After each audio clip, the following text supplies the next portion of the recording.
Good morning, सुप्रभात। आज हम अपने शिक्षा निदेशालय राष्ट्रीय राजधानी क्षेत्र दिल्ली द्वारा भेजी गई कक्षा 8वीं की हिंदी विषय की कार्यपत्रक 20 के बारे में बात करेंगे। 3/12/2020 आज की तारीख और चैप्टर हमारा है, पाठ हमारा है वसंत भाग 3 से जहाँ पैया है। और इसके जो लेखक हैं वो पी साईनाथ। हमने पिछली वर्कशीट में इससे पहले वाले गद्यांश को समझा, पढ़ा। आज हम नेक्स्ट जो हमारा गद्यांश उसको पढ़ते हैं। फातिमा एक माध्यमिक स्कूल में पढ़ाती है और उन्हें साइकिल चलाने का ऐसा चाव लगा है कि हर शाम आधा घंटे के लिए किराए पर साइकिल लेती है। एक नई साइकिल खरीदने की उनकी हैसियत नहीं है। फातिमा ने बताया कि साइकिल चलाने में एक खास तरह की आज़ादी है। हमें किसी पर निर्भर नहीं रहना पड़ता। मैं कभी इसे नहीं छोड़ूंगी। जमीला, फातिमा और उनकी मित्र अफकन्नी, इन सबकी उम्र 20 वर्ष के आसपास है और इन्होंने अपने समुदाय की अनेक युवतियों को साइकिल चलाना सिखाया है। इस जिले में साइकिल की धूम मची हुई है। इसकी प्रशंसकों में है महिला, खेतिहर मजदूर, पत्थर खदानों में मजदूरी करने वाली औरतें और गांव में काम करने वाली नर्सें, बालवाड़ी और आंगनवाड़ी कार्यकर्ता, बेशकीमती पत्थरों को तराशने में लगी औरतें और स्कूल की अध्यापिकाएं भी साइकिल का जमकर इस्तेमाल कर रही हैं। ग्राम सेविकाएं और दोपहर का भोजन पहुंचाने वाली औरतें भी पीछे नहीं हैं। सबसे बड़ी संख्या उन लोगों की है जो अभी नवसाक्षर हुई हैं। नवसाक्षर होता है अवयवी अक्षरों का ज्ञान होना। जिस किसी नवसाक्षर अथवा नई नई साइकिल चलाने वाली महिला से मैंने बातचीत की, उसने साइकिल चलाने और अपनी व्यक्तिगत आज़ादी के बीच एक सीधा संबंध बताया। साइकिल आंदोलन की एक अगुआ का कहना है, मुख्य बात यह है कि इस आंदोलन ने महिलाओं को बहुत आत्मविश्वास प्रदान किया। महत्वपूर्ण ये है कि इसने पुरुषों पर उनकी निर्भरता कम कर दी है। अब हम प्राय देखते हैं कि कोई औरत अपनी साइकिल पर 4 किलोमीटर तक की दूरी आसानी से तय कर पानी लाने जाती है। कभी कभी साथ में उसके बच्चे भी होते हैं। यहाँ तक कि साइकिल से दूसरे स्थानों से सामान ढोने की व्यवस्था भी खुद ही की जा सकती है।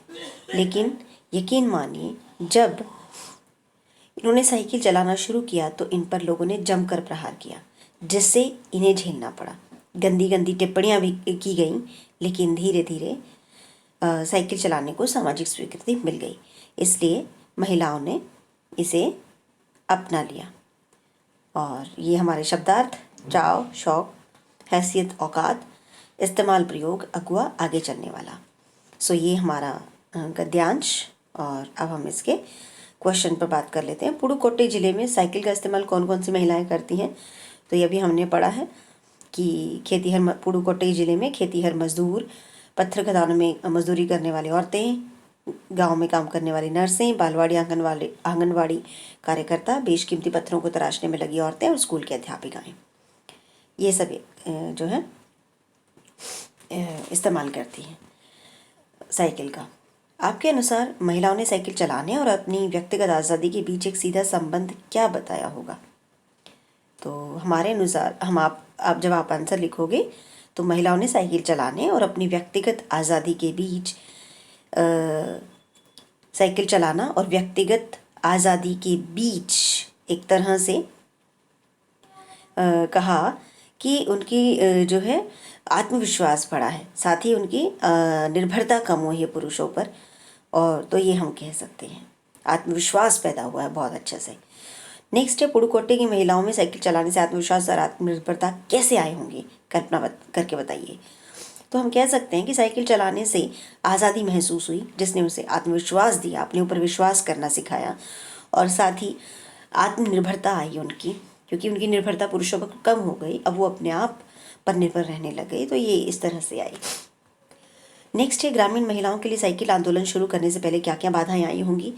तो हम ये बता सकते हैं कि ग्रामीण महिलाओं के लिए साइकिल आंदोलन शुरू करने से पहले बहुत सारी समस्याएं इन्होंने झेली। जमकर लोगों ने प्रहार किया, गंदी गंदी टिप्पणियाँ भी की। तो ये सारी बाधाएं आई। गतिविधि है, यदि पहिया ना होता तो क्या होता? तो हम कहते हैं पहिया। पहिया मीन्स प्रगति का प्रतीक, चलने का प्रतीक, कि अगर पहिया ना होता तो क्या होता। आज अगर हम कहें कि पहिया नहीं हो तो मतलब हम क्या क्या डिस्टर्बेंस आ जाएगी, क्या क्या समस्याएं खड़ी हो जाएंगी। गाड़ियाँ चलना पहिए से, तो इस तरह से बहुत सारी चीज़ें हो जाती है, जिससे हमारा नॉर्मल रूटीन ही ख़त्म हो जाएगा, है ना, हमारी दिनचर्या ही ख़त्म हो जाएगी। क्योंकि हमारा पानी, हमारा दूध, हमारा खाना, सब चीज़ें तो गाड़ियों के थ्रू इधर उधर जाता है, चाहे वो ट्रेन मालगाड़ी हो, चाहे वो हमारे ट्रक्स हों। तो ये सभी कुछ इन्हीं की वजह से हो रहा है। तो जब ये रुक जाएंगी तो बहुत सारा जो है, बहुत सारा क्या, हमारा जीवन एक तरह से पूरा नहीं होगा। तो इस तरह से ये हमारी कार्यपत्रक 20 और ये आपको इजीली समझ में आ जाएगी। पूरा गद्यांश इसलिए पढ़ा ताकि आपको किसी शब्द को पढ़ने में कोई परेशानी है तो आप उस शब्द को सीख सकें। ठीक है, धन्यवाद।